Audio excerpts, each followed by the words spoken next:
नमस्कार दोस्तों। आजकल किसी के पास भी टाइम नहीं है।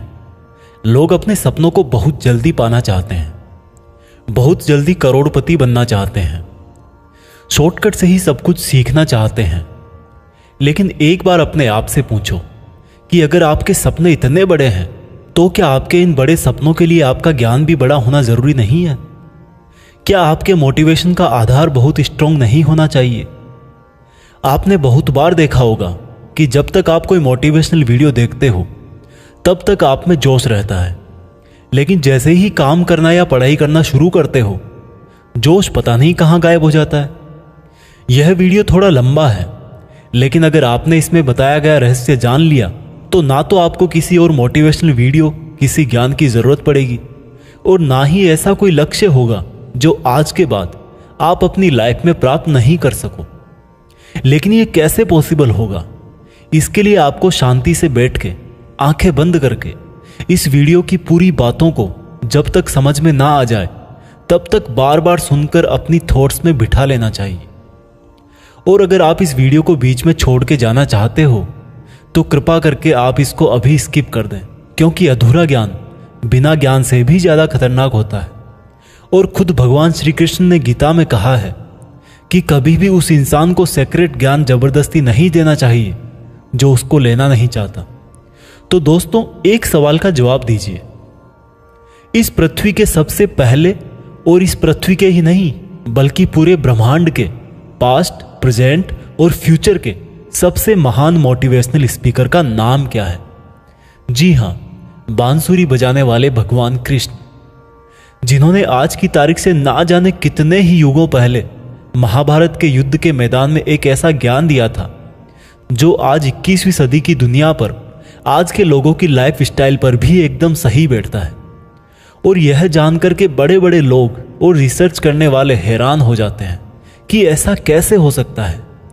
उस महाभारत के युद्ध के मैदान में दिए गए ज्ञान को पढ़कर Albert Einstein, Mahatma Gandhi, Swami Vivekananda, Annie Besant, Sunita Williams जैसे और ना जाने कितने लोगों ने भी अपना जीवन बदल लिया। अगर आप यह सोचेंगे कि भागवत गीता में सिर्फ यह लिखा है कि भगवान की पूजा कैसे करते हैं तो आप गलत हैं, क्योंकि भागवत गीता सिर्फ एक किताब या धार्मिक ग्रंथ नहीं है, बल्कि इसमें वो नॉलेज है जो इस पृथ्वी पर जितने भी लोग जन्म लेकर आते हैं उनको यह सिखाता है कि इस दुनिया में सपने पूरे कैसे किए जाते हैं, पर्सनैलिटी कैसे बनाते हैं, पॉजिटिव एनर्जी कहाँ से लाते हैं, खुशी क्या होती है, कितनी भी बड़ी प्रॉब्लम का सॉल्यूशन कैसे ढूंढते हैं, डिसीजन कैसे लिया जाता है, किसी भी ब्रेकअप के सदमे से बाहर कैसे निकलते हैं, इमोशनली स्टेबल कैसे होते हैं, किसी भी बिजनेस को सक्सेसफुल कैसे बनाते हैं, मेहनत कैसे की जाती है, हम क्या हैं और कौन हैं, जिंदगी जीने का सही तरीका क्या है, मरने के बाद हमारे साथ क्या होता है, ये ब्रह्मांड कैसे बना, क्या भगवान है और अगर है तो कहाँ है, क्या आप भी पुनर्जन्म लेंगे, ये लाइफ रियल है या एक इल्यूजन या एक सपना।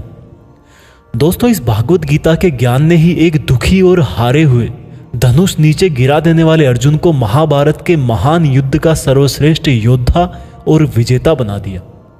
अगर आप भी अपनी जिंदगी में किसी मकसद को लेकर आगे बढ़ रहे हो तो मेरा यकीन मानो कि आप भी अपनी जिंदगी की समस्याओं के जंग के मैदान के अर्जुन हो। और इसलिए उस गीता ज्ञान को जानना आपकी चॉइस नहीं बल्कि आपका अधिकार है। इस गीता ज्ञान को समझकर आपको एक बात का जरूर एहसास होगा कि ये असली नॉलेज में पहले क्यों नहीं हासिल कर पाया। तो ऐसा क्या है आखिर भागवत गीता में और इसका मतलब क्या है? भागवत का मतलब है भगवान और गीता का मतलब है गीत, यानी कि ऐसा गीत जो भगवान ने खुद अपने मुंह से गाया हो। भागवत गीता संस्कृत में लिखी गई है, लेकिन इसका ट्रांसलेशन आपको बहुत जगह पर हिंदी, इंग्लिश और अलग अलग भाषाओं में मिल जाएगा। वैसे तो भागवत गीता को जितना समझोगे उतना ही कम है, लेकिन फिर भी इस वीडियो में मैंने गीता के पूरे 18 अध्याय, 700 श्लोक पढ़कर उनको आज की जनरेशन के हिसाब से, स्टूडेंट के हिसाब से, बिजनेसमैन के हिसाब से, अपने करियर में, अपनी लाइफ में, अपने रिलेशनशिप में और अपनी प्रॉब्लम्स में कैसे यूज करते हैं वह बताया है।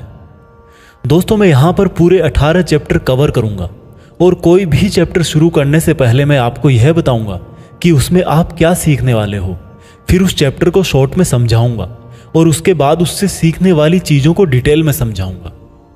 अगर आपको यह जानना है कि आखिर भगवान को खुद ज्ञान देने की जरूरत क्यों पड़ी, ये पांडव और कौरव कौन थे और इस महाभारत के युद्ध की शुरुआत कैसे हुई, तो आप मुझे नीचे कमेंट्स में बता सकते हैं। मैं उसका भी वीडियो आपको अलग से दे दूंगा।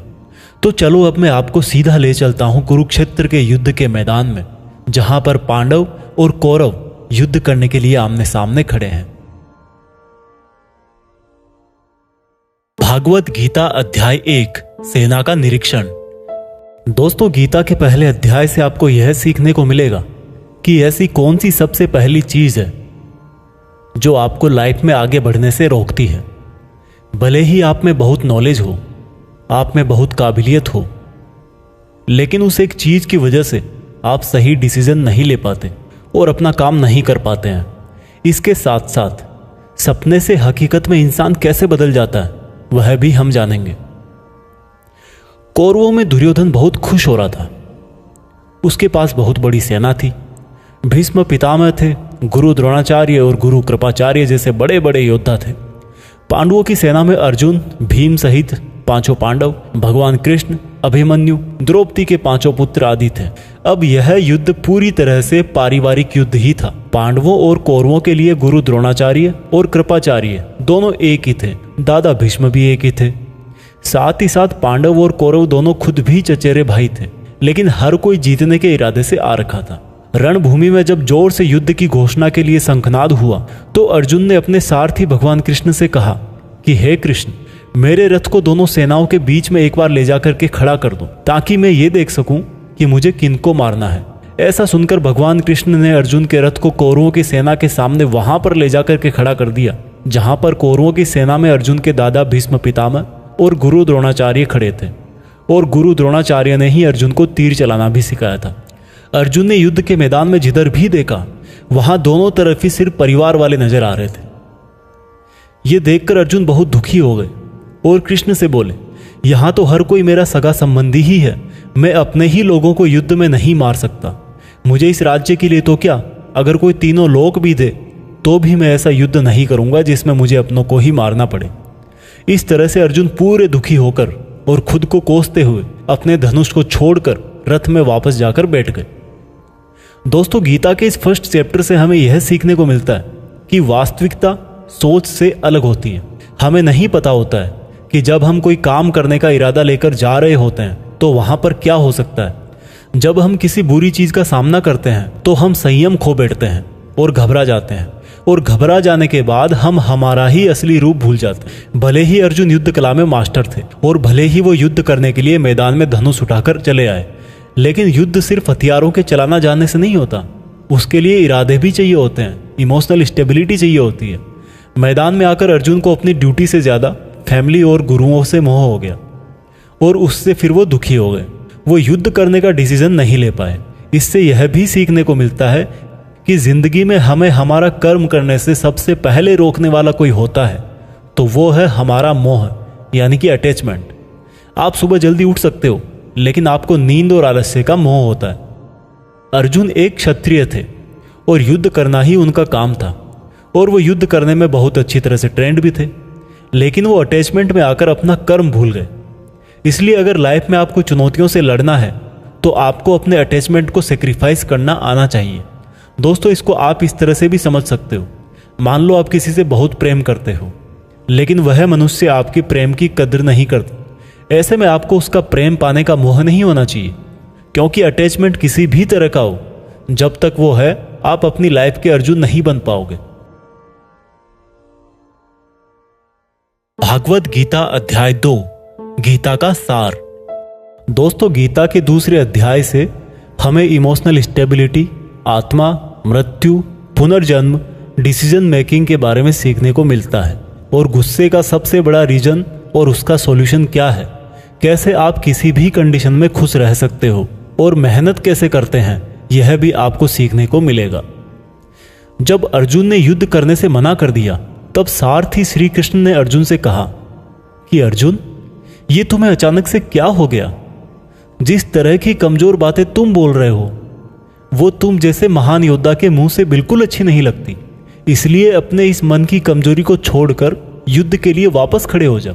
अर्जुन बोले कि मैं किस तरह से अपने ही गुरुजी द्रोणाचार्य और दादाजी भीष्म पितामह को मारने के लिए अपना धनुष चला सकता हूं, क्योंकि ये तो मेरे लिए हमेशा से ही भगवान की तरह रहे हैं। इस युद्ध को करने से अच्छा है कि मैं भिखारी बन जाऊं, क्योंकि अपनों को ही मारूंगा तो जीत में भी मेरी हार ही है। मैं सही और गलत को नहीं समझ पा रहा, इसलिए मेरा मार्गदर्शन करो कृष्ण। श्री कृष्ण मुस्कुराकर अर्जुन को देखने लगे। भले कोई इंसान उनसे कुछ मांगे और वो दे ही ना, ऐसा भी कभी हो सकता है क्या? यहीं से शुरू होता है भागवत गीता का वो ज्ञान जो आपको भी अर्जुन बनकर ध्यान से सुनना और समझना चाहिए। श्री कृष्ण बोले कि अर्जुन, ये तुझे अचानक से क्या हो गया? तुझ जैसे इंसान को किसी दूसरे की मृत्यु को लेकर नहीं डरना चाहिए। और वैसे भी तुझे क्या लग रहा है, ये लोग तेरे मारने से मर जाएंगे और तू ही इनको मारेगा? इन सब लोगों का और तुम्हारा भी पिछला जन्म भी था और अगला जन्म भी होगा। इसलिए जैसा तुम सोचकर दुखी हो रहे हो वह ज्ञान तुम्हारा अधूरा है। और रही बात इनकी मृत्यु का तुझे पाप लगने की, तो ये समझ ले, इनको मारने वाला तू नहीं बल्कि मैं हूं। तू तो इनकी मौत का सिर्फ एक कारण है, और ये लोग मरने के बाद भी मेरे ही पास आएंगे, क्योंकि ये लोग शरीर नहीं है बल्कि आत्मा है, और आत्मा को किसी भी तरह से नष्ट नहीं किया जा सकता। आत्मा तो अगले जन्म के लिए इस शरीर को उसी तरह से छोड़ देती है जिस प्रकार से तुम अपने पुराने कपड़े बदलकर नए पहनते हो। हे अर्जुन, जन्म देने वाला और मारने वाला मैं ही हूं। और ये बता, क्या तू किसी मरे हुए इंसान को जिंदा कर सकता है? अगर तू मरे हुए को जीवन नहीं दे सकता तो जीवित को भी नहीं मार सकता, क्योंकि जीवन देने वाला भी मैं हूं और मारने वाला भी मैं हूं, और इनकी मौत मैंने तेरे ही हाथों लिखी है। और अर्जुन, अगर तुझे ऐसा लगता है कि आत्मा भी मरती है तो ये जान ले कि आत्मा जैसे जन्म लेकर मरती है वैसे ही मरने के बाद प्रकृति का चक्र पूरा करने के लिए उसको फिर से जन्म लेना पड़ेगा। इस प्रकार से भी आत्मा नष्ट नहीं हुई। और जब प्रकृति ऐसे ही चलती है तो भला तू इसका जिम्मेदार कैसे हुआ? अर्जुन, जिस क्षत्रिय को जीवन में युद्ध करने का अवसर प्राप्त होता है वो ना केवल भाग्यशाली है बल्कि उसका तो धर्म और कर्म ही युद्ध करना है। और अगर तूने ये युद्ध नहीं किया तो इसका मतलब यह होगा कि तूने अपना धर्म और कर्म अच्छी तरह से नहीं निभाया, और इसलिए तेरे नाम के साथ कलंक जुड़ जाएगा।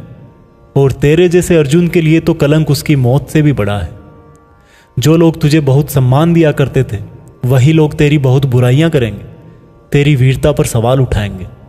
इसलिए अर्जुन, तू सुख दुख, हार जीत और फायदे नुकसान को छोड़कर अपने विचारों को स्थिर कर और युद्ध के लिए धनुष उठा, जिससे या तो तू युद्ध में मारा जाकर मेरी ही शरण में आएगा या फिर विजेता बनकर धरती पर ही सुख भोगेगा। हे अर्जुन, तुमने आज तक जितना भी सीखा है वो मेरे इस ज्ञान के आगे बहुत छोटा है। तुम काम करने के पहले ही उसके परिणाम के बारे में सोच लेते हो, जबकि तुम्हें यह जान लेना चाहिए कि फल देने वाला मैं हूं और कर्म करने वाले हो तुम। तुम अपना काम करो, मैं अवश्य अपना काम करूंगा। इस बात पर अर्जुन ने श्री कृष्ण से सवाल किया कि आपने मुझे अपने विचारों को स्थिर यानी कि अपने इमोशंस और थॉट को कंट्रोल करने को कहा है, तो यह मैं कैसे करूं? इस पर श्री कृष्ण बोले कि जो व्यक्ति अपने मन की सभी इच्छाओं और अपने सभी कर्मों के फल के बारे में सोचना बंद कर देता है वही स्थिर बुद्धि कहलाता है। ऐसे व्यक्ति को ना तो खुद के साथ बुरा होने से दुख होता है और ना ही किसी अच्छे काम में खुशी होती है। जिसके मन से हर प्रकार का डर, भावना और क्रोध नष्ट हो गए हैं, जो शुभ अशुभ के चक्कर से बाहर निकल गया है, जो इस प्रकार से अपनी इच्छाओं को वश में कर लेता है जैसे कोई कछुआ खुद को खुद में ही समेट लेता है, उस मनुष्य की बुद्धि स्थिर हो जाती है। क्योंकि अपनी इच्छाओं के बारे में सोचते रहने से हमें वो इच्छाएं अच्छी लगने लगती है। इच्छाएं अच्छी लगने लगती है तो फिर उन इच्छाओं को पूरा करने का मन करता है। जब उन इच्छाओं को पूरा करने में कोई रुकावट आती है तो फिर हमें गुस्सा आता है, और गुस्सा आने से इंसान पागल हो जाता है और फिर वो अपना कर्म और धर्म भूलकर खुद ही अपनी स्थिति से नीचे गिर जाता है। परंतु अगर कोई अपनी इच्छाओं को वश में करके उनका गुलाम नहीं होता तो उसका अंतर्मन शुद्ध रहता है और उसके दुख का अंत हो जाता है। और जब उसके सब दुख ही समाप्त हो जाते हैं तो उसकी बुद्धि स्थिर हो जाती है। परंतु जिसकी इच्छाएं और कामनाएं उसके मन से नहीं जाती है, वो मनुष्य कभी शांति नहीं पाता। और जब शांति ही नहीं पाएगा तो वो खुश कैसे रहेगा भला? उसकी हालत तो उस नाव की तरह होती है जिसको उसकी इच्छाओं की हवा किसी भी दिशा में बहा करके ले जा सकती है। स्थिर बुद्धि वाला प्राणी तो उस समुद्र की तरह है जिसमें चाहे कितनी ही नदियां आके मिले फिर भी उसको कोई फर्क नहीं पड़ता। और इसी तरह का स्थिर बुद्धि वाला प्राणी मृत्यु के बाद मेरी ही शरण में आता है। दोस्तों, अब आते हैं इस चैप्टर के मीनिंग पर।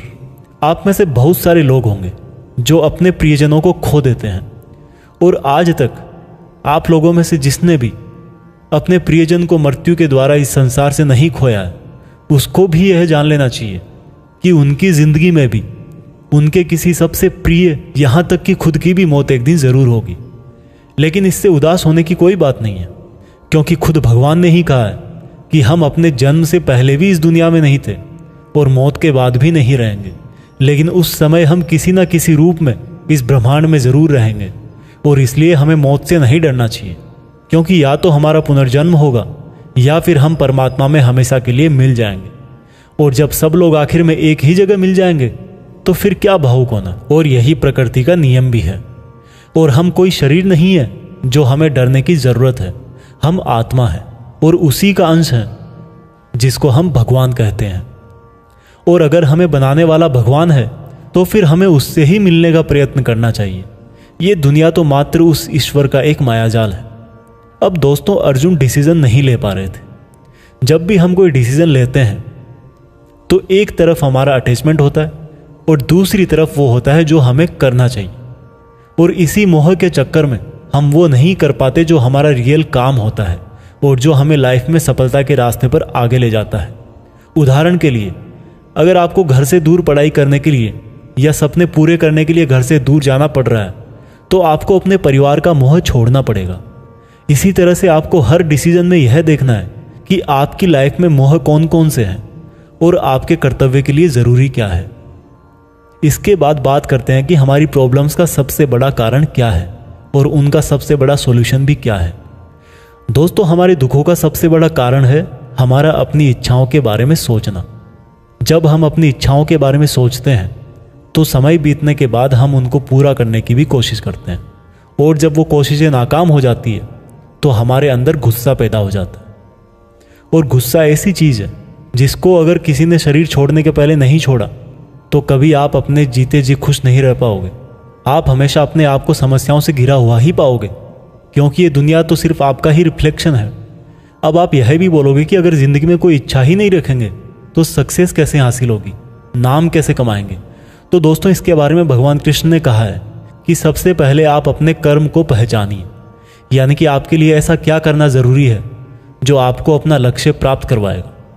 और उसके बाद सफल होने की उम्मीद या असफल होने का डर मन में पैदा किए बिना अपने काम को ऐसे करें जैसे वो काम आप नहीं बल्कि खुद भगवान कर रहे हैं। और इस तरह से आपकी हिम्मत कभी नहीं टूटेगी, क्योंकि आपको यह लगेगा कि ये काम मैं नहीं बल्कि मेहनत भगवान कर रहे हैं।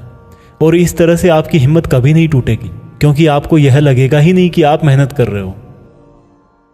भागवत गीता अध्याय 3 कर्म योग। दोस्तों, अब गीता के 3rd चैप्टर में हम जानेंगे कि ऐसी कौन सी 2 चीजें हैं जो आपको इस दुनिया में कुछ भी हासिल करके दे सकती है। इसमें यह भी जानेंगे कि हम क्या हैं और हमारे अपने मन को अपने काबू में करके अपनी सभी गंदी आदतें कैसे छोड़ें और अपनी मनचाही मंजिल कैसे प्राप्त करें। अर्जुन बोले, हे कृष्ण, आपकी बातें सुन के ऐसा लग रहा है कि जैसे ज्ञान कर्म से ज़्यादा सही है, लेकिन आप तो मुझे सन्यासी बनने की जगह युद्ध करने के लिए बोल रहे हो। तो आप ये बताइए कि मैं ज्ञान का रास्ता अपनाकर सन्यासी बनूं या कर्म का रास्ता अपनाकर युद्ध लड़ूं। सुनकर कृष्ण बोले, इस संसार में मैंने खुद ने ही 2 तरह के योग बनाए हैं। योग मतलब ऐसा रास्ता जिससे हम अपना जीवन सफल बनाते हैं। उनमें से एक है ज्ञान योग और दूसरा है कर्म योग। और अर्जुन, तुम एक मनुष्य हो, तुम चाह करके भी अपने शरीर के कर्मों को पूरी तरह से नहीं छोड़ सकते। उदाहरण के लिए, तुम्हें हर पल सांस तो लेना ही पड़ेगा। अगर पेट है तो खाना तो पड़ेगा ही। और अगर तुम इन सब को किसी भी शक्ति से रोकना भी चाहोगे तो क्या निश्चित है कि तुम अपनी इच्छाओं के बारे में नहीं सोचोगे। कहने का मतलब है तुमसे जाने अनजाने में कर्म तो हो ही जाएगा, क्योंकि तुम मनुष्य हो और तुम तो वैसे क्षत्रिय हो तो तुम अपने धर्म से भी बंधे हो। इसलिए तुम्हारे लिए संन्यास के रास्ते की जगह कर्म का रास्ता ज़्यादा सही है। मतलब ज्ञान योग या सांख्य योग की जगह कर्म योग ज़्यादा सही है। इसलिए तुम यह सोचकर कि यह काम तुम नहीं कर रहे हो बल्कि प्रकृति का गुलाम होकर तुम्हारा शरीर कर रहा है, फल की इच्छा किए बिना अपना कर्म योग करो। क्योंकि अगर तुम अपने आप को खुद के कर्म का कर्ता यानी करने वाला नहीं मानोगे तो मैं तुम्हारा कर्ता बनूंगा, और जब मैं तुम्हारा कर्ता बनूंगा तो तुम्हें बिना मांगे ही वो सब सुविधाएं, सुख और राज्य दे दूंगा जिसकी तुम्हें ज़रूरत होगी। बिना मेहनत किए ही सुख सुविधाओं और राज्य का भोग किया तो तुम एक चोर कहलाओगे और तुम कभी परमात्मा यानी कि मुझसे नहीं मिल पाओगे। जिस तरह से महान लोग खाने के लिए नहीं बल्कि जीने के लिए खाते हैं, उसी तरह से तुम भी परिणाम के लिए नहीं बल्कि कल्याण के लिए युद्ध करो। हे अर्जुन, तुम मनुष्यों में सबसे बड़े हो, इसलिए जैसा तुम करोगे ठीक वैसा ही तुम्हारी संतान या आने वाली दुनिया करेगी। अर्जुन, अब तू मुझको ही देख ले, मैं तो भगवान हूं, मुझे भला किसी काम को करने की जरूरत क्या है। पर मैं इसलिए अपना कर्म करता हूं क्योंकि मनुष्य की आत्मा मेरा ही छोटा सा अंश है, और जैसा मैं करूंगा वैसा ही फिर मनुष्य करेगा, और इस तरह से तो पूरी सृष्टि ही नष्ट हो जाएगी। कोई अगर तुम्हारा साथ भी ना दे या तुम्हारी आलोचना भी करे तो तुम उनको बिना कुछ कहे सिर्फ अपना कर्म करते जाओ, और ऐसा करने पर वह मनुष्य भी कुछ समय बाद तुम्हारे जैसा ही करने लग जाएगा। जो व्यक्ति यह सोचता है कि वह कर्म खुद करता है, उससे बड़ा मूर्ख और दुखी इस दुनिया में और कोई नहीं है, और ज्ञानी लोगों के द्वारा ऐसे मूर्खों को कभी नहीं छेड़ा जाना चाहिए। इसलिए अर्जुन, तू भी अपने आप को इस कर्म के बंधन में ना बांधकर बिना किसी आशा के, दया के और पछतावे के अपना युद्ध कर। अर्जुन, खुद का धर्म और कर्म दूसरों के धर्म और कर्म से ज्यादा अच्छा समझा जाना चाहिए। भले ही हमारे खुद के धर्म में और कर्म के पालन करने में कोई कमी रह जाए। अर्जुन ने फिर सवाल किया कि अगर मनुष्य उसी परमात्मा का अंश है तो उससे गलतियां क्यों हो जाती है और वो बुरे काम क्यों करता है। भगवान श्री कृष्ण बोले कि मनुष्य शरीर भोग विलास करना चाहता है क्योंकि उसकी प्रकृति वैसी ही है। इसलिए अगर उसकी इच्छा पूरी नहीं होती तो उसको क्रोध आता है, और जिस तरह धुएं की वजह से आग दिखाई नहीं देती, उसी तरह से काम और क्रोध की वजह से मनुष्यों को अपना धर्म, कर्म और परमात्मा दिखाई नहीं देते, और इसी वजह से क्रोध और कामनाओं में आकर मनुष्य अपनी इंद्रियों और मन पर नियंत्रण खो देता है और ना चाहते हुए भी बुरे काम और गलतियां कर बैठता है। अर्जुन, तू हमेशा याद रखना, इस शरीर से ज्यादा शक्तिशाली है इसकी इंद्रियां, इंद्रियों से ज्यादा शक्तिशाली है मन, मन से शक्तिशाली है बुद्धि, और बुद्धि से ज्यादा शक्तिशाली हो तुम यानी कि तुम आत्मा। इसलिए अर्जुन, तू अपनी आत्मा से अपनी बुद्धि को वश में कर। बुद्धि मन को वश में करेगी, मन इंद्रियों को वश में करेगा, और इंद्रियां शरीर को यानी कि तुम्हारे बुरे कर्मों को। दोस्तों, अब श्री कृष्ण की कही गई बातों को हम आज की लाइफ के हिसाब से समझते हैं। देखो, इस दुनिया में रिजल्ट दो ही चीजों से आते हैं, ज्ञान और कर्म, मीन्स नॉलेज और एक्शन, लेकिन दोनों अलग अलग हैं। आज की दुनिया में हम दोनों चीजों को आपस में रिलेट करके देखेंगे। हमारे लिए नॉलेज भी उतना ही जरूरी है जितना एक्शन। नॉलेज का मतलब यह नहीं है कि आप सिर्फ एग्जाम पास करने के लिए सिलेबस को रटते हो, बल्कि नॉलेज का मतलब यह है कि आप सबसे पहले ये जानो कि आपके गोल्स क्या हैं, आपकी कैपेबिलिटीज और आपके इश्यूज क्या क्या हैं, और इन सब को मिलाकर गोल्स तक पहुंचने की आपकी प्लानिंग क्या है। ये है आपका नॉलेज यानी कि ज्ञान योग। इसके अलावा आपको एक और चीज जाननी चाहिए कि मेरे भाई, आप शरीर नहीं हो, आप एक आत्मा हो। आपकी आत्मा यानी आप खुद अपने इमोशंस, अपनी थॉट्स और अपनी एक्टिविटीज से बहुत ऊपर हो, और अगर आप ऐसा सोचोगे तो मैं दावे के साथ कह सकता हूँ आप 99% नहीं बल्कि 100% अपनी प्रॉब्लम से ऊपर उठ जाओगे।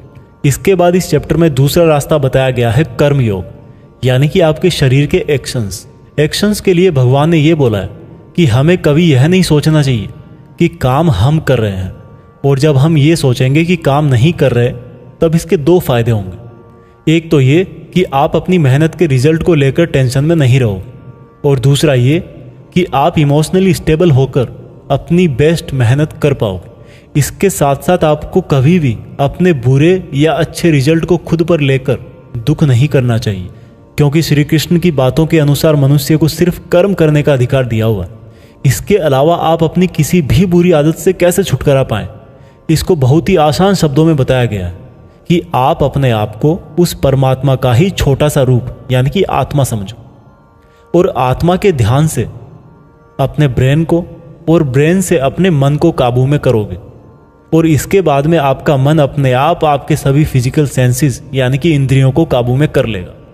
और जब आपकी इंद्रियां आपके काबू में हो जाएगी तब बुरी आदत छोड़ना तो क्या कुछ भी मुश्किल नहीं है। भागवत गीता अध्याय 4 दिव्य ज्ञान। गीता के चौथे अध्याय से हम जानेंगे कि भगवान कब और किस रूप में धरती पर आते हैं, भगवान को कैसे प्राप्त किया जाता है, गुरु से ज्ञान कैसे लिया जाता है, ज्ञान लेना क्यों जरूरी है। श्री कृष्ण बोले कि अर्जुन, जो महान गीता ज्ञान मैं तुझे बता रहा हूं वो मैंने बहुत पहले ही इसी पृथ्वी पर बताया था, लेकिन समय के साथ वो लुप्त हो गया। इस पर अर्जुन बोले कि हे कृष्ण, आप तो अभी वर्तमान काल में हो, तो आप बहुत पहले के समय में ऐसा कैसे कर सकते हो। श्री कृष्ण बोले कि अर्जुन, तुझे नहीं पता कि तेरे और मेरे कितने जन्म हो चुके हैं। जब जब इस संसार में धर्म का नाश होता है तब तब मैं अधर्म का नाश करने इस धरती पर मानव रूप में आता हूं और कर्म करके अपना शरीर यहीं छोड़कर वापस चला जाता हूं। जिस तरह से कोई शिष्य मुझे बहुत प्रेम करता है उसी प्रकार से मैं भी अपने शिष्यों से बहुत प्रेम करता हूं। मैंने भले ही इस संसार को बनाया है, लेकिन मैं फिर भी यह नहीं सोचता कि यह मैंने बनाया है। इसलिए मनुष्य को भी कर्म करते समय यह नहीं सोचना चाहिए कि मैं कर रहा हूं। जो मनुष्य किसी भी कर्म के फल और सुख दुख से परे होकर कर्म करता है वही सबसे अच्छा है। जिसको अपने शरीर पर कोई घमंड नहीं होता, उसको वश में रखता है, वही मनुष्यों में सबसे ऊंचा है। और अर्जुन, जो मनुष्य इस धरती में खुश नहीं रह पाता वो परलोक में भी खुश नहीं होता। इसलिए किसी भी मनुष्य को अपने गुरु को पहचान कर, अपनी इंद्रियों को जीत कर, अपना लालच छोड़कर उनकी सेवा करके उनसे वह ज्ञान सीखना चाहिए जिससे बड़े बड़े पापी भी मेरी शरण में आ जाते हैं। जिस तरह से आग सूखी लकड़ियों को जला देती है, उसी तरह से गुरु से सीखा हुआ ज्ञान भी हर अज्ञान को मिटा देता है। हमेशा कर्म करने वाला और हमेशा मुझ में श्रद्धा रखने वाला ही मुझको प्राप्त कर पाता है। इसलिए जिसने भी कर्म योग से सभी कर्मों को और खुद को अकर्ता मानते हुए परमात्मा को अर्पण कर दिए हैं, ऐसे मनुष्य को उसके कर्म कभी नहीं बांधते। इसलिए अर्जुन, तू भी मेरे इस दिए हुए ज्ञान से यह समझ कि कर्म तू नहीं बल्कि मैं कर रहा हूं। दोस्तों, इस चौथे चैप्टर में यह साफ कहा गया है कि जब भी धरती पर मानवता का नाश होता है और निगेटिव एनर्जी लोगों में ज्यादा होती है, तब तब भगवान किसी भी रूप में आकर धर्म को फिर से स्थापित करते हैं। इसमें यह भी बताया गया है कि अगर किसी से आपको कुछ सीखना है तो सबसे पहले आपके मन में उसके प्रति रेस्पेक्ट होनी चाहिए, कोई लालच नहीं होना चाहिए और बुरी भावना भी नहीं होनी चाहिए। और ये नॉलेज लेना और सीखना हमारे लिए ज़रूरी क्यों है? क्योंकि हम चाहे किसी भी फील्ड में हो, ऑब्वियस सी बात है कि हमें उस फील्ड के गुरुओं से ज्ञान तो लेना ही पड़ेगा। और ज्ञान ऐसा तरीका है जो इस लाइफ में आपके टारगेट से और उस लाइफ में आपके परमात्मा से मिला सकता है। भागवत गीता अध्याय 5 कर्म संन्यास योग। भागवत गीता के 5वें चैप्टर में हम जानेंगे कि अपने गोल्स को कैसे प्राप्त किया जाता है और किस तरह से हमारा शरीर हमको आलस में बांधने की कोशिश करता है। अर्जुन बोले, हे श्री कृष्ण, मैं अभी भी यह नहीं समझ पा रहा हूं कि मेरे लिए कर्म ज्यादा अच्छा है या कर्मों से संन्यास। श्री कृष्ण बोले, देखो अर्जुन, भले ही संन्यास और कर्म दो अलग अलग रास्ते हों, लेकिन दोनों की मंजिल एक ही है और वो है भगवान। जो व्यक्ति अपने मन को भटकने नहीं देता, जो कर्म करके भी यह समझता है कि कर्म उसने नहीं बल्कि परमात्मा ने किया है, और जो सभी जीव जंतुओं को उसी परमात्मा का हिस्सा मानता है, वह मनुष्य मरने के बाद परमात्मा में ही मिल जाता है। महान पुरुष अपना हर काम खुद के विचारों को साफ करने और दूसरों का कल्याण करने के लिए ही करते हैं। परमात्मा कभी भी मनुष्यों को बुरा काम करने के लिए नहीं उकसाता, बल्कि लोग खुद ही अपने क्रोध और मोह में आकर बुरे कर्मों के साथ साथ उनके फलों का भी निर्माण करते हैं। मैं तो बस उनका फल उन्हीं को वापस देता हूं। इस शरीर को चाहे कितना ही सुख दे दो, उसकी इच्छाएं तब भी पूरी नहीं होती। इसलिए अर्जुन, तेरे जैसे बुद्धिमान व्यक्ति को शरीर की इच्छाओं में मन नहीं लगाना चाहिए। इस संसार का असली योगी तो वो है जिसने अपने शरीर का नाश होने से पहले अपने क्रोध का नाश कर लिया हो, जो संपूर्ण प्राणियों का हित करता है, जिसका मन किसी भी कर्म में नहीं बंधता और जो अपने भटकते हुए मन को एक जगह केंद्रित करके परमात्मा को याद करता है, वही व्यक्ति सुखी भी है और परमेश्वर सहित सबका प्यारा भी। हे अर्जुन, ये इंद्रियां, मन, बुद्धि, इच्छा, आशा, डर और क्रोध ही तेरे दुश्मन हैं। इनका त्याग कर। दोस्तों, हमारी बॉडी यानी कि शरीर हमेशा रिलैक्स रहना चाहता है, क्योंकि बाय नेचर शरीर एक निर्जीव चीज ही है अगर उसमें आत्मा ना हो तो। लेकिन हम यह सोच लेते हैं कि मैं तो शरीर हूं, ये मेरी आंखें हैं, ये मेरे हाथ हैं और अब मेरा शरीर मुझे सोने के लिए बोल रहा है। तो इसका मतलब यह है कि आपका शरीर आपकी बुद्धि पर भारी पड़ चुका है। इसलिए आपको यह समझना होगा कि आप आत्मा हो और इस शरीर को आप अपनी बुद्धि से जिस तरह चलाना चाहोगे वह वैसा ही चलेगा। दोस्तों, जो रास्ते भागवत गीता में बताए जा रहे हैं वह मनुष्य को परमात्मा से मिला देते हैं। और अगर आप इन सब बातों को अपनी लाइफ में उतारोगे तो आप अपने सपनों को तो आसानी से हासिल कर ही लोगे। जैसे कि कहा गया है कि भगवान की प्राप्ति के लिए मन को वश में करना बहुत जरूरी है, ठीक उसी प्रकार से आपको अपनी लाइफ में भी मंजिल हासिल करने के लिए मन को वश में करना बहुत जरूरी है। भागवत गीता अध्याय 6 ध्यान योग। भागवत गीता के 6ठे अध्याय में हम जानेंगे कि एक योगी क्या होता है और योगी कैसे बनते हैं। यानी कि आज की लाइफ में बोले तो वह इंसान जो अपनी लाइफ में कुछ बड़ा करना चाहता है।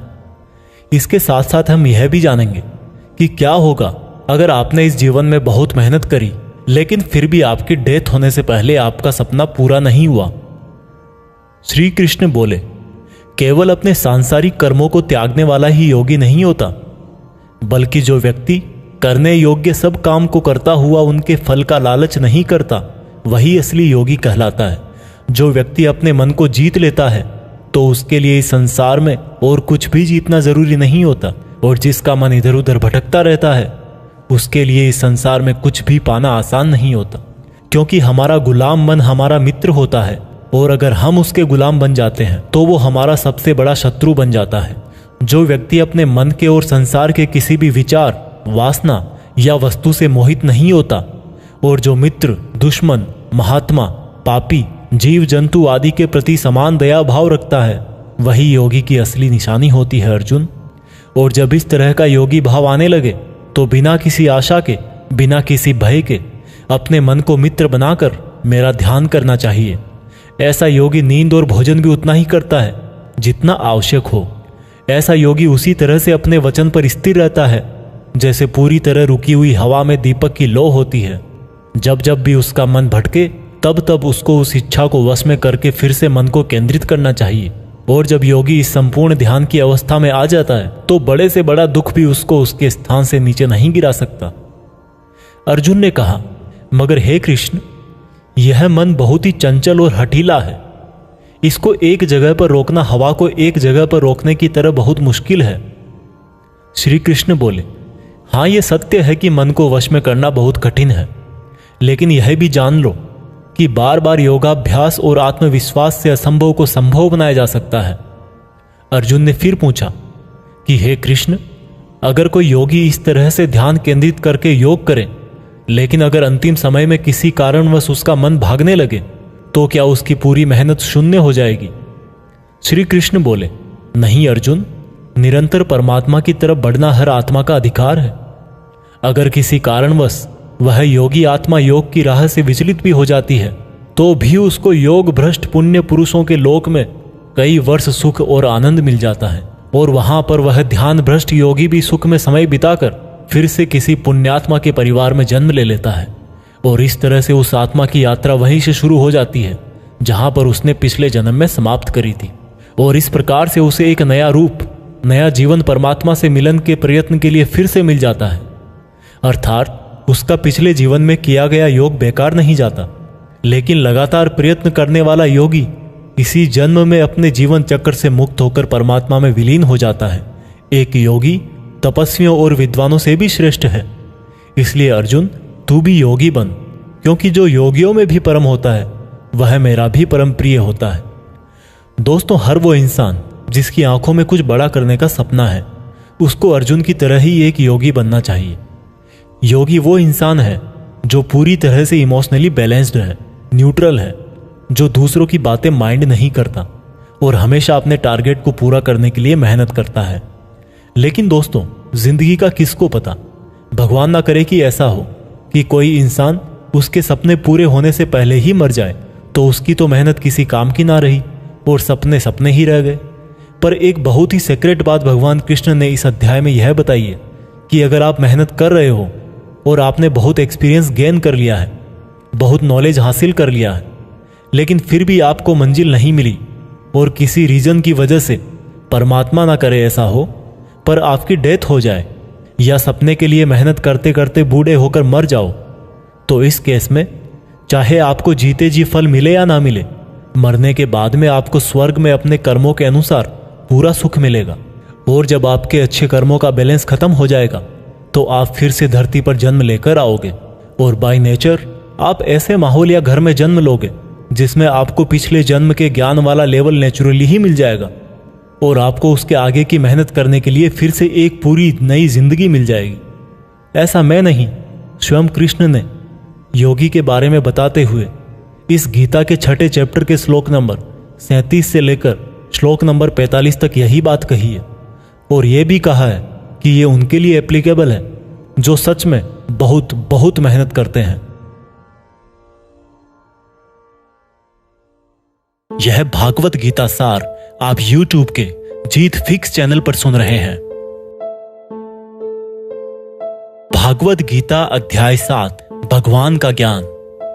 भागवत गीता के 7वें चैप्टर में बताया गया है कि ईश्वर किस तरह से इस संसार को चलाते हैं, ईश्वर को कौन से भक्त बहुत अच्छे लगते हैं, इंसान भगवान को क्यों नहीं जान पाता है। भगवान कृष्ण बोलते हैं कि हे अर्जुन, अब मैं तुझे वो बातें बताने वाला हूं जिनको जानकर तुझे इस संसार में दूसरा कोई सा भी ज्ञान जानने की जरूरत नहीं पड़ेगी। हजारों लोगों में से कोई एक मुझे प्राप्त करने की कोशिश करता है और ऐसे हजारों कोशिश करने वालों में से कोई एक ही मुझे बहुत समर्पण के साथ प्रेम करता है। मेरे 2 रूप हैं, एक जड़ रूप यानी कि जिसमें पृथ्वी, अग्नि, जल, वायु और आकाश के साथ साथ मन, बुद्धि और अहंकार है। वही दूसरा चेतन रूप जिसमें इस सृष्टि का चक्र है। समय को भी मैं ही चलाता हूं। जल, सूरज, चंद्रमा, ओमकार में मैं ही हूं। पृथ्वी की सभी पवित्र गंध, अग्नि और बुद्धिजीवियों का तेज, तपस्वियों का तप, धर्मों का पवित्र कर्म, बलवानों का बल और अलग अलग समय कालों का बीज भी मैं ही हूं। इस संसार के लोग सांसारिक गुणों के गुलाम हैं, इसलिए मुझे नहीं जान पाते और वास्तव में तो ये सांसारिक गुण भी मेरी ही माया है। मगर जो मनुष्य इस मेरे ही मायाजाल को तोड़ देता है वो मेरा हो जाता है। मायाजाल में फंसे हुए मूर्ख लोग मेरी शरण में नहीं आ पाते हैं। कोई भी भक्त 4 तरह से मेरी पूजा करता है, कोई प्राप्ति चाहने वाला, कोई दुख के संकट में याद करने वाला, मुझे जानने की इच्छा रखने वाला या फिर मुझे पहले से ही जानने वाला। लेकिन इनमें से मुझे अत्यंत प्रेम करने वाला ज्ञानी बहुत पसंद है। ये चारों ही तरह के भक्त दयावान होते हैं, लेकिन ज्ञानी पुरुष तो मानो जैसे मेरा ही रूप हो। और ज्ञानियों में भी जो व्यक्ति मुझे बहुत सारे जन्मों से मानता आया है वो मृत्यु के पश्चात मुझ में ही समा जाता है। जो लोग किसी इच्छा पूर्ति के लिए अगर किसी देवता की भक्ति करते हैं तो मैं उन भक्तों की आस्था उन्हीं देवताओं में स्थिर कर देता हूं और वो भक्त उन्हीं देवताओं को प्राप्त हो जाते हैं। लेकिन यह फल ज्यादा समय तक नहीं चलता और अगर कोई भक्त अगर किसी भी प्रकार से मेरी ही पूजा करता है तो उसे मैं अपना ही बना लेता हूं। जो मूर्ख मुझे जन्म लेने और मरने वाला मानते हैं वो मुझे प्राप्त नहीं कर पाते। मैं भूतकाल, वर्तमान और भविष्य को पूरा जानता हूं, जबकि श्रद्धा रहित लोग मुझे भी नहीं जान पाते। जो भक्त इस सांसारिक मोह और माया को छोड़कर श्रेष्ठ कर्मों का आचरण करके मेरी भक्ति करते हैं वो इस मृत्यु से मुक्त होकर मुझ में ही समा जाते हैं। तो दोस्तों, आज के समय के हिसाब से इस चैप्टर का मतलब आप इस तरह से निकाल सकते हैं। जब आप अपनी लाइफ में कोई टारगेट सेट करते हो तो आप टाइम बीतने के बाद टारगेट को भूलने लगते हो, क्योंकि डिस्ट्रैक्शंस बहुत सारे होते हैं। जैसा श्री कृष्ण ने बताया कि मायाजाल में फंसा हुआ व्यक्ति भगवान को भूल जाता है, ठीक वैसे ही कई बार बहुत मेहनत करने वाला व्यक्ति भी राह से भटक जाता है और सोचने लगता है कि ये टारगेट वारगेट सब बेकार है, लाइफ के मजे लो, कल को पता नहीं रहूं या ना रहूं। और इस तरह के लोगों को गीता में मूर्ख कहा गया है, जो इतना भी नहीं जानते कि ये डिस्ट्रैक्शन तो खुद मेहनत करने वालों को आजमाते हैं कि ये इंसान उसमें उलझ के रह जाएगा या इसको पार कर जाएगा। और इस तरह से लगातार बिना भटके जो हार्डवर्क करता है उसी को सक्सेस मिलती है।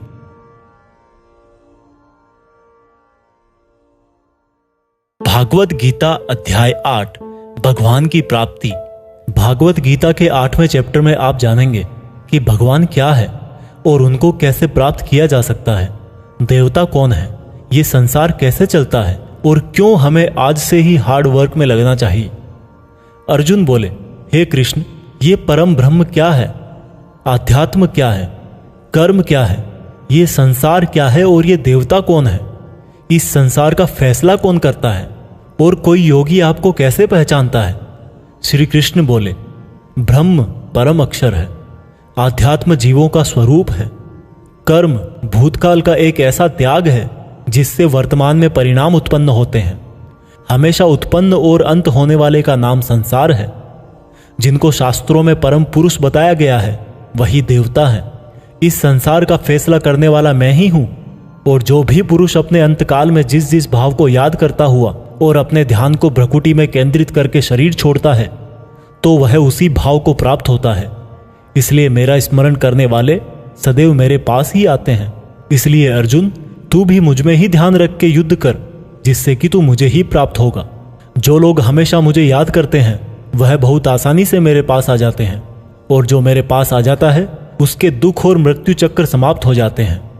ब्रह्मा का एक दिन 1000 युगों का होता है और एक रात भी 1000 युगों की होती है। ब्रह्मा के दिन की सुबह में ही संपूर्ण संसार का निर्माण होता है और रात के आरंभ में ही वह संसार फिर से ब्रह्मा में समा जाता है, और हर दिन ऐसा ही चक्र चलता रहता है। लेकिन जो मेरे भक्त होते हैं वो जल्दी ही इस चक्र से मुक्त हो जाते हैं। अर्जुन, अब मैं तुम्हें वह 2 रास्ते बताऊंगा जिनसे होते हुए ही लोग या तो परम गति को प्राप्त होते हैं या फिर इस संसार में वापस आते हैं। जब सूर्य का प्रकाश रहता है, शुक्ल पक्ष होता है और सूर्य उत्तरायण में होता है, तब शरीर छोड़ने वाले कर्मयोगी मेरे पास हमेशा के लिए आ जाते हैं।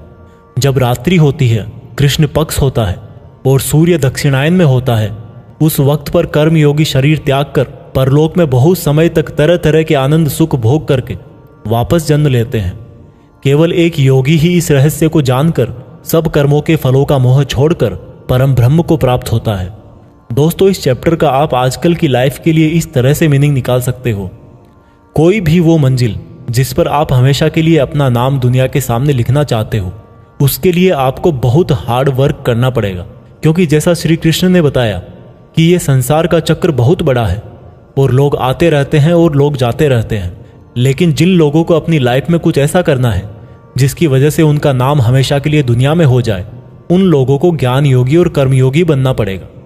ब्रह्मा का जो एक दिन है उसका मतलब है कि ये यूनिवर्स बहुत पहले से है और बहुत आगे तक चलेगा, और इंसान की लाइफ उस यूनिवर्स के सामने बहुत बहुत छोटी है। इसलिए ऐसा ना हो कि आप लाइफ में सिर्फ सपने सजो के बैठ जाओ और ब्रह्मा जी की शाम हो जाए। भागवत गीता अध्याय 9 अत्यंत गुप्त ज्ञान। भागवत गीता के 9th चैप्टर में हम जानेंगे कि जब हम अलग अलग देवताओं की पूजा करते हैं तो उससे क्या होता है। इसी को हम प्रैक्टिकल लाइफ में लाकर भी जानेंगे। श्री कृष्ण बोले कि हे अर्जुन, अब मैं तुझे बहुत ही गुप्त और बड़ा ज्ञान देने वाला हूं। वह मनुष्य जो मुझ में श्रद्धा नहीं रखते, वह इस संसार में बार बार दुख भोगने के लिए आते रहते हैं और जाते रहते हैं। मैं ही इस संसार को बार बार बनाता हूं और मिटाता हूं। मैं ही मनुष्यों को उनके कर्मों के अनुसार फल देता हूं, पुनर्जन्म देता हूं। लेकिन मुझे मेरे काम का बिल्कुल भी मोह और अहंकार नहीं है। मैं यह कर्म करते हुए भी इस कर्म के बंधन में नहीं बंधता। सब कुछ करके भी मैं नहीं मानता कि मैं कुछ करता हूं। मेरी माया जाल में फंसने वाले और मुझे नहीं समझने वाले मूर्ख लोग और बेकार की आशा और बेकार काम करने वाले लोग हमेशा इसी संसार में फंसे रह जाते हैं। जो वेदों को पढ़ के स्वर्ग प्राप्ति के लिए मेरी पूजा करते हैं, वे लोग इंद्र के स्वर्ग का आनंद भोगते हैं। लेकिन उनके स्वर्ग के सुख तब तक ही चलते हैं जब तक उनके मानव जीवन के पुण्य खत्म नहीं हो जाते। और जब उनके पुण्य खत्म हो जाते हैं उनको वापस इसी पृथ्वी पर जन्म लेने आना पड़ता है। किंतु जो मुझ में मतलब परमेश्वर को ही सब कुछ मानकर अपने कर्म फल को त्याग कर निरंतर प्रेम करते हैं, मैं उनकी ना केवल सभी आवश्यकताएं पूरी करता हूं बल्कि उन्हें सदा के लिए मेरी शरण में भी लेता हूं। देवताओं को पूजने वाले देवताओं के पास, पितरों को पूजने वाले पितरों के पास, राक्षसों को पूजने वाले राक्षसों के पास और मुझे मानने वाले सदा मेरे पास ही आते हैं। देवताओं, पितरों और भूतों को पूजने वालों का ज्ञान सीमित होता है और उनको फिर से इस मृत्युलोक में आना पड़ता है। इसलिए अर्जुन, तू भी अगर कुछ खाए, दान करे, तप करे और कर्म करे तो मुझ में ही अर्पण करके करना। इस प्रकार से तू मुझको ही प्राप्त हो जाएगा। मेरे लिए प्रिय और अप्रिय सब बराबर है। यहां तक कि अगर कोई बहुत ही दुराचारी हो, चाहे स्त्री पुरुष हो, चाहे राजा या भिखारी भी हो, तो वह भी मुझ में आसक्त होकर इस भवसागर से तर जाता है। इसलिए अगर तू भी मुझ में समर्पित रहेगा तो मुझे ही प्राप्त करेगा। दोस्तों, जैसा कि श्री कृष्ण ने कहा कि जो जिसकी पूजा करता है मैं उसको उसी से जोड़ देता हूं। दोस्तों, इस बात का बहुत गहरा मीनिंग है। हम जिस तरह के इंसान के साथ समय बिताएंगे, टाइम बीतने के बाद में हमारी थॉट्स पर भी उसका असर हो सकता है। इसलिए निगेटिव थॉट्स वाले लोगों से दूर रहना चाहिए और जो लोग पॉजिटिव रहते हैं, जिनकी जिंदगी में कुछ करने का मकसद है, उनकी रेस्पेक्ट करनी चाहिए। क्योंकि आज भले ही वो कुछ ना हो, लेकिन जैसा भगवान ने कहा कि जैसी भावना वैसा नतीजा, तो उस प्रकार से सही रास्ते पर चलने वाले एक दिन मंजिल तक पहुंच ही जाते हैं। भागवत गीता अध्याय 10, भगवान की महिमा। भागवत गीता के 10वें चैप्टर में आप भगवान के द्वारा यह जानेंगे कि क्या भगवान का कोई रूप है, भगवान कहां कहां किस किस रूप में रहते हैं। वैसे तो आपने बहुत बार सुना है कि भगवान ऐसे हैं, भगवान वैसे हैं, यहाँ है, वहाँ है, हर जगह है, पर इसको हम जरा बारीकी से जानेंगे और मैं आपको यह भी बताऊंगा कि क्या इंसान के लिए भगवान को पूरा जानना संभव है। श्री कृष्ण बोले, अर्जुन, तू मेरा सच्चा मित्र है और मुझसे प्रेम करता है, इसलिए अब मैं तुझे मेरे बारे में बताता हूँ। मेरे जन्म को कोई नहीं जानता, लेकिन जो यह जानता है कि मैं कभी नहीं जन्म लेने वाला और कभी नहीं मरने वाला हूँ, वही सबसे बड़ा ज्ञानी है। ज्ञान और मूर्खता, सत्य और झूठ, सुख और दुख, मन और बुद्धि, रचना और नाश, कीर्ति और अपमान सहित सभी भाव वास्तव में मैं ही तो हूँ। इस संसार में जहाँ जहाँ जिसकी भी पूजा होती है वह वास्तव में मैं ही हूँ। जो लोग मुझ में मन और प्राणों को अर्पण करते हैं, उनके ज्ञान के अंधकार को मैं ही ज्ञान के उजाले से रोशन करता हूँ। इस पर अर्जुन बोले कि हे कृष्ण, आपने जो अभी तक खुद के बारे में बताया है उन सब बातों को मैंने मान लिया है, लेकिन आपकी बातें मेरा और ज्यादा मन मोह रही है। हालांकि आप ही खुद को पूरी तरह से जानते हैं, लेकिन फिर भी मैं आपको किस तरह से मानूं, और अपनी शक्तियों और महिमाओं के बारे में भी बताइए। इस पर श्री कृष्ण बोले कि अर्जुन, वैसे तो मेरे विस्तार का कोई अंत नहीं है, लेकिन फिर भी मेरी जो भी जानकारी तेरे लिए जानना जरूरी है उससे मैं तुझे बताऊंगा। अर्जुन, सभी समय मुझसे ही बने हैं, भूत, वर्तमान और भविष्य भी मैं ही हूं।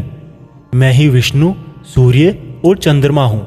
वेदों में सामवेद, देवों में इंद्र और इंद्रियों में मन, जीवों में आत्मा, पर्वतों में सुमेर, रुद्रों में शंकर, वसुओं में अग्नि और धन दौलत में कुबेर भी मैं ही हूं। जल में समुद्र, ग्रहों में बृहस्पति, अड़े रहने वालों में पहाड़, देवर्षियों में नारद, पेड़ों में पीपल, हाथियों में एरावत, मनुष्यों में राजा, गायों में कामधेनु, सर्पों में सर्पराज, नागों में शेषनाग, राजाओं में यमराज, गणनाओं में गणित, पक्षियों में गरुड़, योद्धाओं में श्रीराम, समुद्र में मगरमच्छ, नदियों में गंगा, विद्याओं में ब्रह्म विद्या, विवादों का निर्णय, अक्षरों में ओम, कालों का महाकाल, मंत्रों में गायत्री, महीनों में मार्गशीर्ष, ऋतुओं में बसंत भी केवल मैं ही हूं। छलों का जुआ, जीतने वालों की विजय, निश्चय करने वालों का निश्चय और भक्त पुरुषों की भक्ति भी मैं ही हूं। वृष्णवंशियों में कृष्ण यानी कि स्वयं मैं, पांडवों में अर्जुन यानी कि तू, मुनियों में वेदव्यास और कवियों में शुक्राचार्य भी मैं ही हूं। जीतने वालों की रणनीति और रहस्य रखने वालों का मौन भी मैं ही हूं। हे अर्जुन, इस ब्रह्मांड में जितना भी जाना और अनजाना है वह सब मैं ही हूं और मेरा कोई अंत नहीं है। इसलिए हे अर्जुन, मुझे पूरा जानना तेरे लिए किसी काम का नहीं है। बस तू इतना जान ले कि ये संसार तो मेरे एक छोटे से अंश मात्र से ही चलता है। दोस्तों, इस चैप्टर में आप जान गए होंगे कि ऐसी कोई जगह नहीं है जहां पर भगवान ना हो। और श्री कृष्ण ने यह भी कहा है कि अर्जुन को ना तो ईश्वर को पूरा जानना जरूरी है और ना ही वो पूरा डिटेल में जान पाएंगे। दोस्तों, इसको आप अपनी लाइफ में इस तरह से रिलेट करो कि जैसे भगवान ने कहा कि मैं अनंत हूं और तू उतना ही जान जितना तेरे लिए जरूरी है। ठीक उसी प्रकार से आपको भी अपनी लाइफ में उन चीजों में अपनी एनर्जी और टाइम वेस्ट नहीं करना चाहिए जिनको जानना आपके लिए जरूरी नहीं होता। सिर्फ आप इतना ध्यान रखें कि ऐसा कौन सा नॉलेज है जो आपको अपनी मंजिल तक पहुंचाएगा। भागवत गीता अध्याय 11, भगवान का अनंत रूप। भागवत गीता के 11वें चैप्टर में भगवान के विराट रूप के बारे में जानेंगे। अर्जुन बोले, हे कृष्ण, आपके दिए हुए ज्ञान से मेरे संदेह दूर हो गए हैं, लेकिन अगर संभव हो तो मैं आपका महान रूप देखना चाहता हूं। इस पर श्री कृष्ण ने कहा, अवश्य अर्जुन, परंतु तू इन मानव की आंखों से यह सब नहीं देख पाएगा, इसलिए मैं तुझे यह सब देखने के लिए दिव्य आंखें देता हूं। इसके बाद जो अर्जुन ने देखा वह वास्तव में कल्पना से परे था। भगवान का ना तो कोई आरंभ था, ना कोई मध्य था और ना कोई अंत था। परम ब्रह्म से इतना प्रकाश निकल रहा था जितना हजारों सूरज से भी नहीं निकल सकता। अर्जुन ने बहुत तरह के संसारों को श्री कृष्ण में समाहित देखा। अर्जुन ने हाथ जोड़ते हुए श्री कृष्ण से कहा, हे परम ब्रह्म, मैं आपके शरीर में सभी देवों को, सब मनुष्यों को देख रहा हूं, लेकिन आपके शरीर का ना तो कोई आरंभ दिख रहा है, ना कोई मध्य है और ना ही कहीं अंत। आप में हर तरह के अस्त्र शस्त्र हैं, हर तरह के प्रकाश और सूर्य हैं। स्वर्ग और धरती के बीच का पूरा आकाश मानो आपसे ही भर गया है। कई देवता के समूह आप में प्रवेश कर रहे हैं, कई आपकी वंदना कर रहे हैं, तो कई लोग भयभीत होकर हाथ जोड़े खड़े हैं। आपके अनंत हाथ पैर, पेट, आंखों, मुंह वाले रूप को देखकर समस्त सृष्टि सहित मैं बहुत व्याकुल हो रहा हूं। मैं पांडवों कौरवों की संपूर्ण सेना के महान योद्धाओं को अंत होकर आप में जाता हुआ देख पा रहा हूं। आपके अनेक तरह के उग्र रूप इस संपूर्ण ब्रह्मांड को बहुत ऊर्जा दे रहे हैं। हे कृष्ण, इतने रूपों में आप कौन से हो? मैं आपको पहचान नहीं पा रहा हूं। इस पर कृष्ण बोले, मैं हर जगह हूं और मैं ही समय हूं। इन सेनाओं के योद्धाओं को नष्ट करने के लिए प्रकट हुआ हूं। इन सब योद्धाओं की मौत मैं पहले ही लिख चुका हूं। तू तो सिर्फ इनकी मौत का कारण है, मारने वाला तो स्वयं मैं ही हूं। इस पर अर्जुन भयभीत लेकिन गदगद होकर बोले, हे भगवान, आपका यह रूप देखकर अब मुझे पता लगा कि क्यों योगी, महर्षि, देवता जैसी आत्माएं आपका पूजन करती है। आप तो सत्य और असत्य से भी परे हैं। आपके इस रूप का वर्णन करने के लिए मेरे पास कोई शब्द नहीं है। आप ही इस जगत के पालनकर्ता और विनाशक हो। आपको कोटि कोटि नमस्कार, आपको कोटि कोटि नमस्कार, नमस्कार। आपके लिए हर दिशा से नमस्कार, क्योंकि आपका कोई आदि नहीं है, मध्य नहीं है और अंत भी नहीं है। हे प्रभु, मैंने जाने अनजाने में आपको भाई, कृष्ण, मित्र कहा है और कई बार लोगों के सामने आपका मजाक भी उड़ाया है। मुझे आपके इस सत्य का पता नहीं था, इसलिए अगर संभव हो तो मुझे क्षमा कीजिए। मैं आपकी वंदना करता हूँ।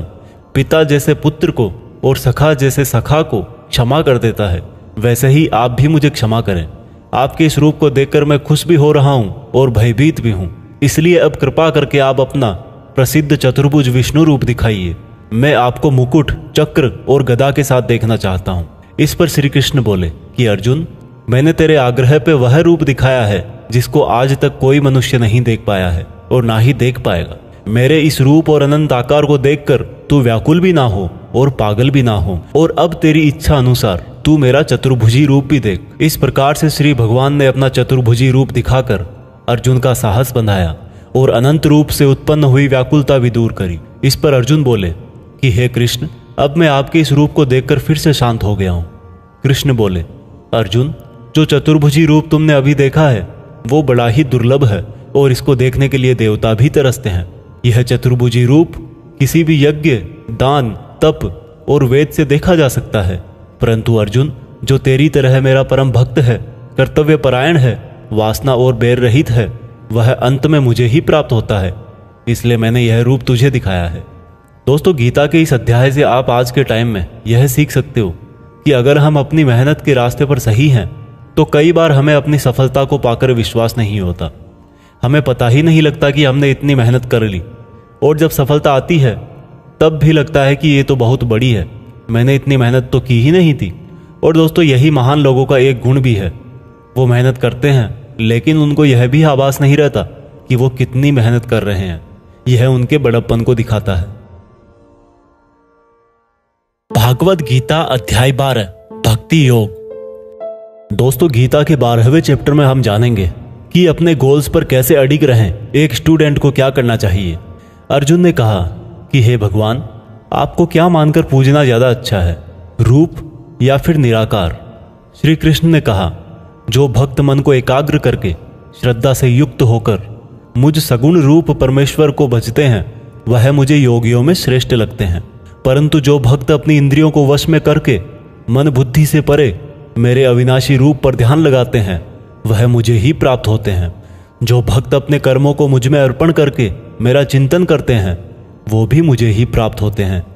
इसलिए तू मन को मुझ में ही लगा, और अगर तेरे लिए मन को वश में करना संभव नहीं है तो तू योग द्वारा मुझको प्राप्त करने का प्रयत्न कर। जिसके क्रोध और सभी द्वेष समाप्त हो गए हैं, वह भक्त मुझे बहुत पसंद है।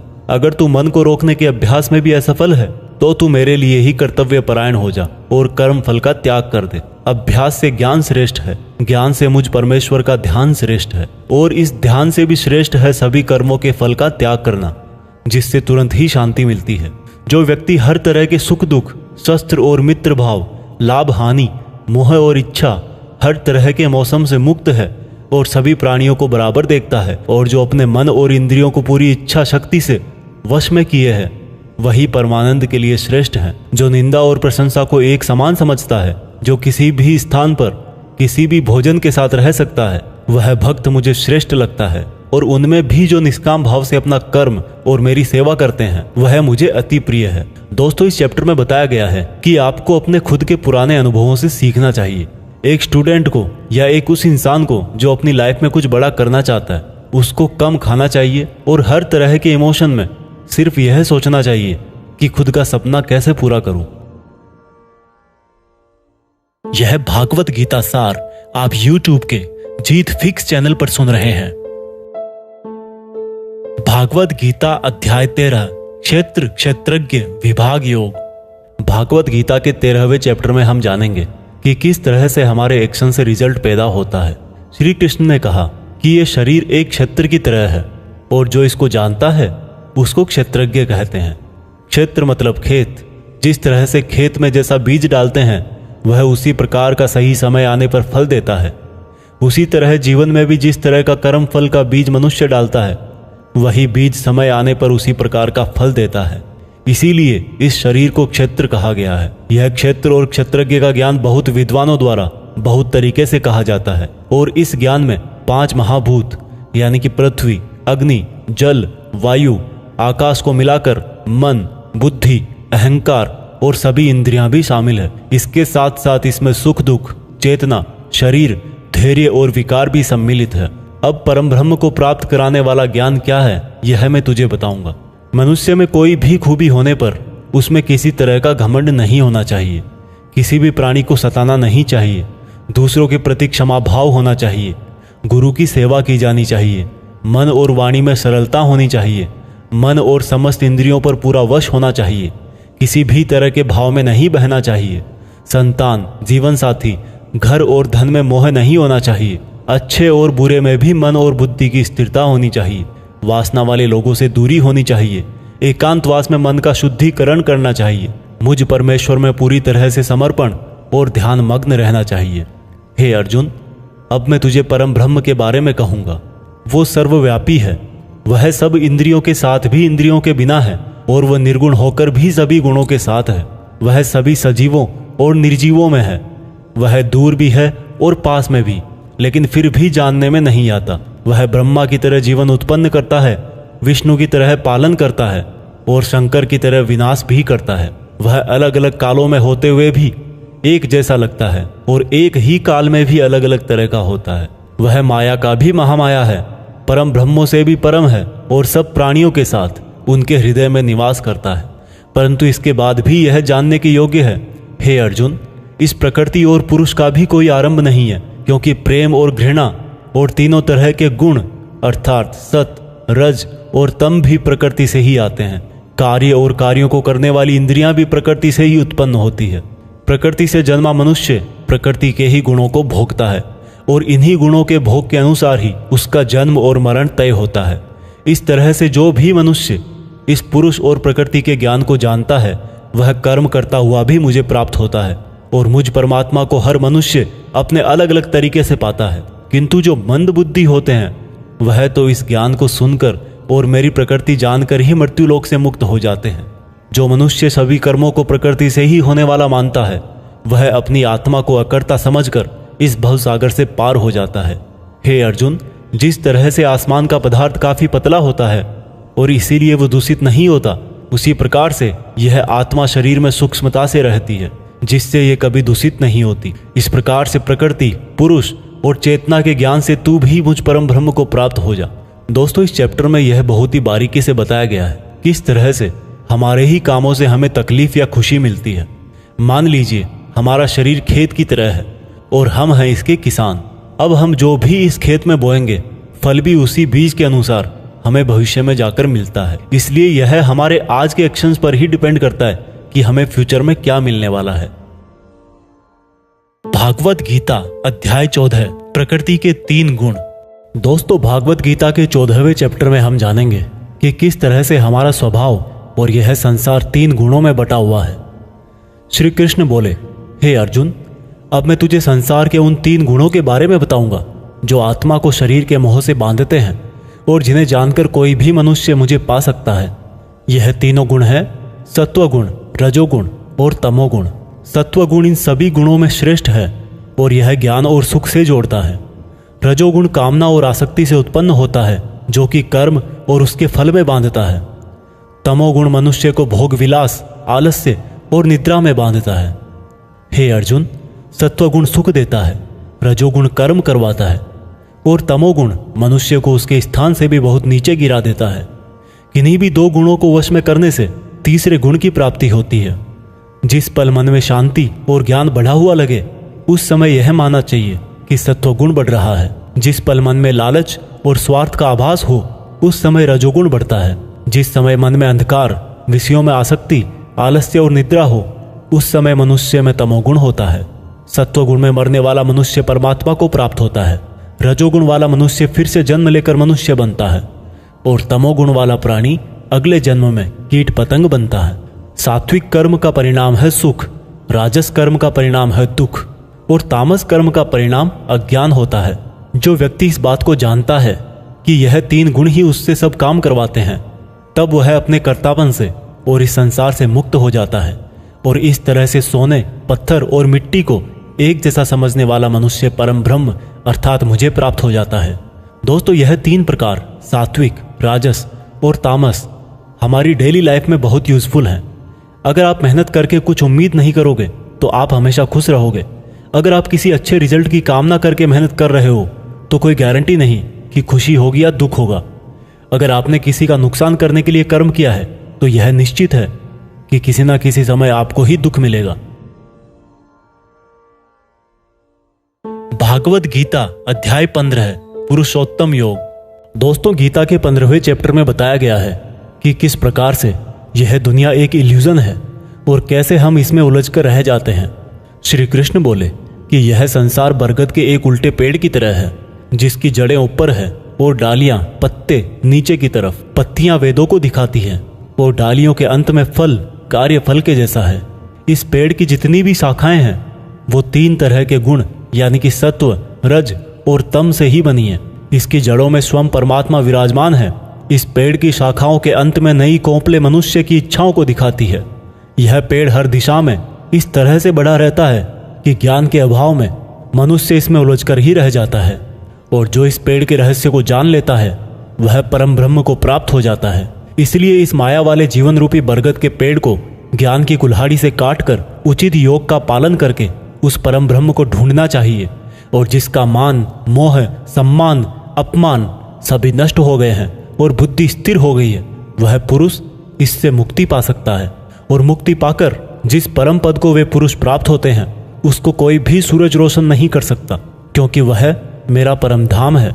हे अर्जुन, इस मानव शरीर में आत्मा मेरा ही अंश है और यह आत्मा ही मृत्यु के बाद दूसरे शरीर में चली जाती है।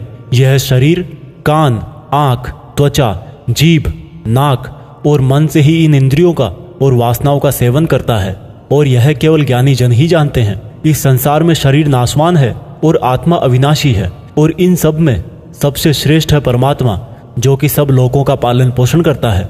इसलिए मैं ही पुरुषोत्तम हूँ। दोस्तों, इस चैप्टर में हमने देखा कि हम जिंदगी में बहुत बार उस चीज के पीछे भागते हैं जिसको हासिल करके भी हमारी इच्छा खत्म नहीं होती।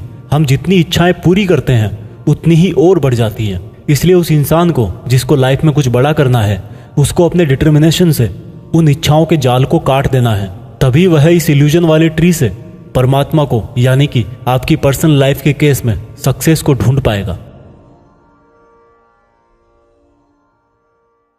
भागवत गीता अध्याय 16 है, 2 स्वभाव। दोस्तों, गीता के 16वें चैप्टर में बताया गया है कि मनुष्य के कौन से 2 नेचर या बिहेवियर होते हैं।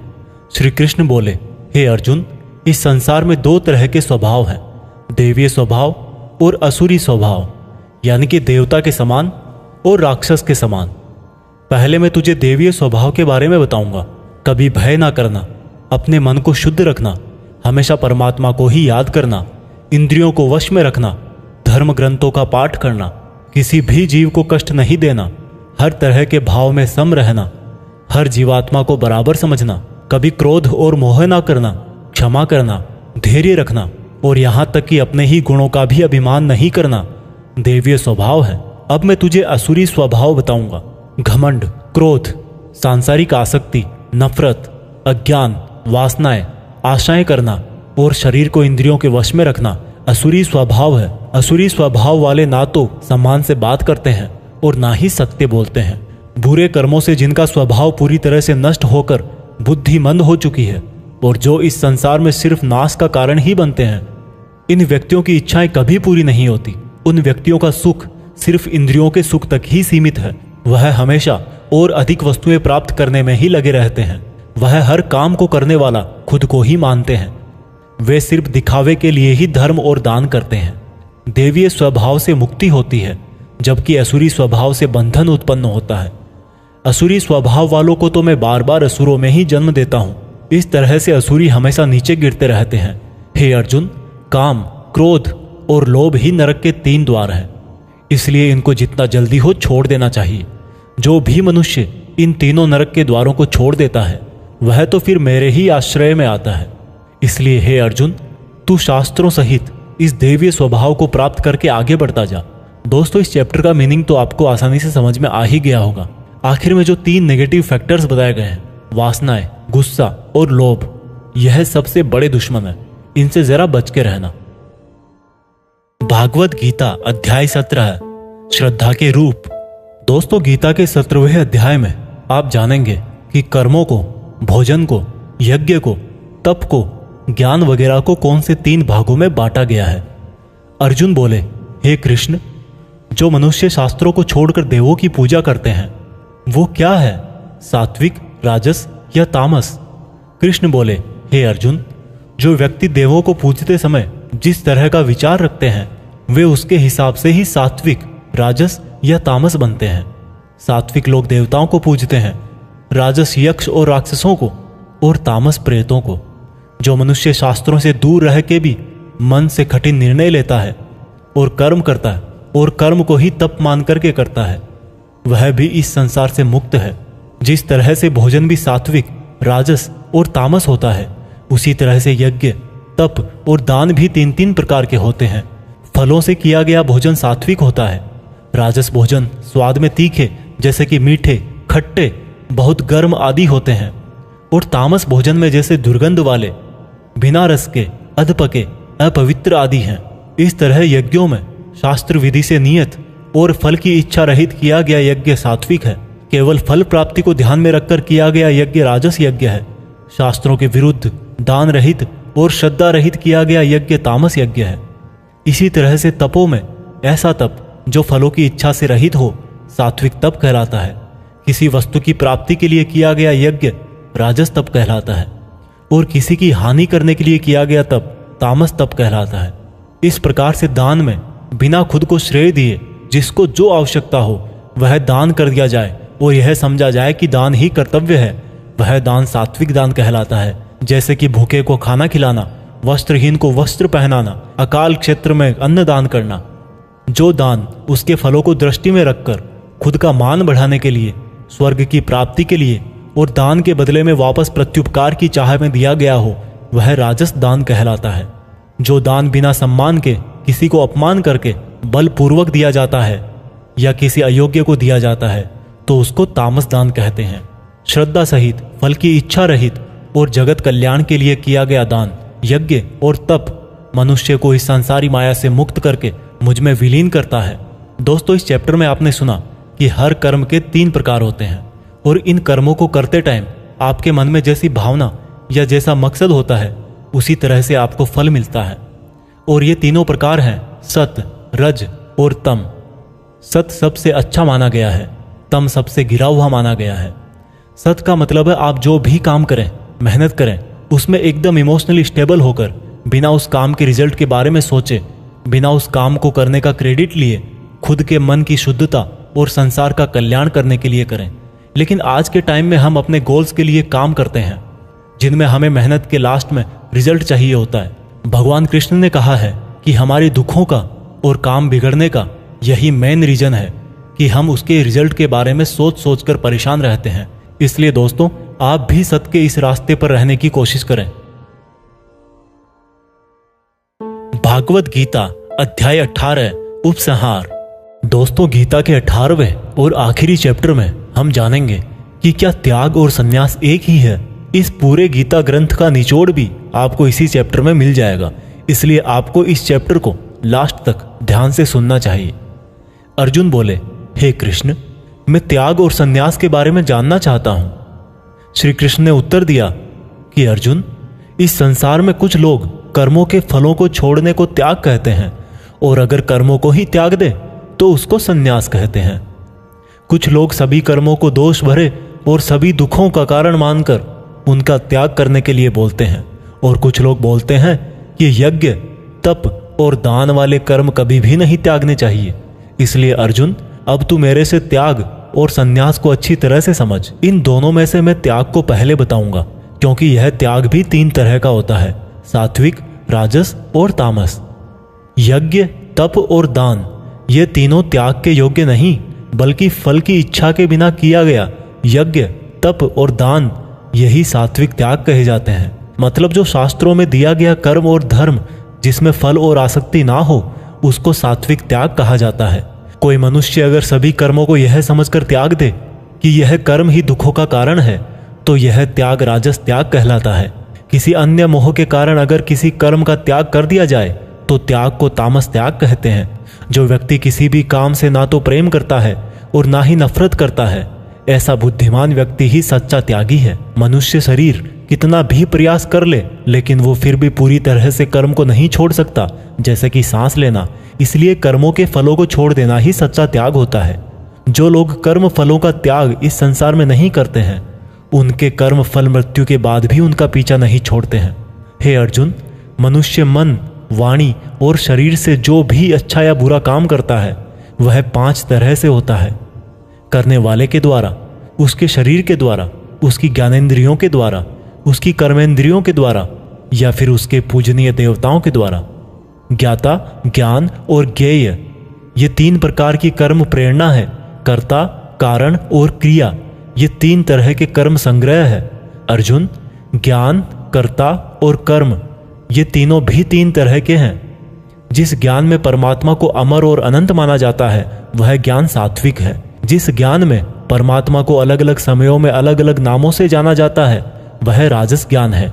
और जो ज्ञान सात्विक ज्ञान और राजस ज्ञान के बाहर है वह तामस ज्ञान है। जो कर्म श्रद्धा रहित और फल की इच्छा के बिना किया जाता है वह सात्विक कर्म कहलाता है। जो कर्म कुछ पाने के लिए किया जाता है वह राजस है, और जो कर्म किसी का नुकसान करने के लिए किया जाता है वह तामस कर्म है। इस प्रकार से सात्विक कर्म करने वाला सात्विक कर्ता, राजसी कर्म करने वाला राजसी कर्ता और तामसिक कर्म करने वाला तामसिक कर्ता कहलाता है। इस तरह बुद्धि और संकल्प भी 3 तरह के होते हैं। हे अर्जुन, सात्विक कर्म, राजस कर्म और तामस कर्म करने वालों की बुद्धि और संकल्प ये भी क्रमशः सात्विक, राजस और तामस होते हैं। हे अर्जुन, सुख भी 3 तरह के होते हैं।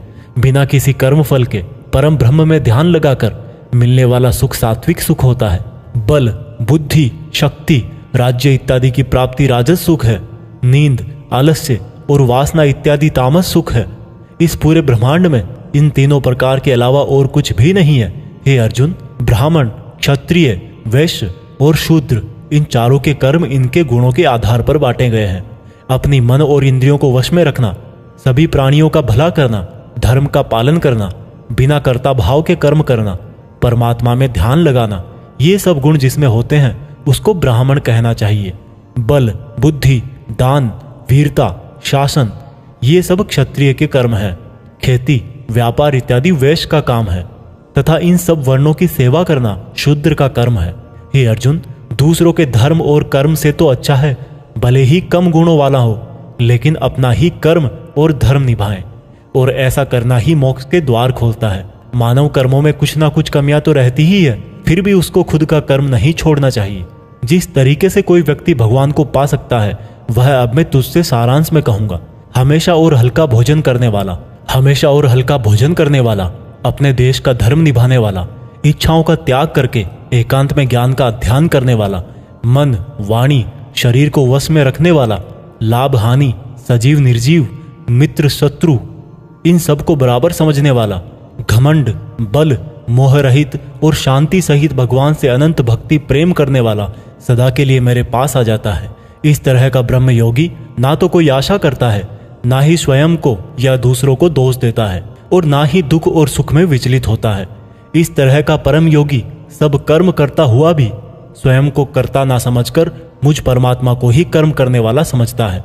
हे अर्जुन, इस तरह से तू भी इन बातों को समझकर अगर अपना धर्म और कर्म निभाएगा तो तू भी मुझ में परम पद पाएगा। और अगर तू इस तरह बोलकर कि मैं युद्ध नहीं करूंगा, मेरे ज्ञान को नहीं मानेगा, तो अपने धर्म, कर्म और परमार्थ से भटक जाएगा और नष्ट हो जाएगा।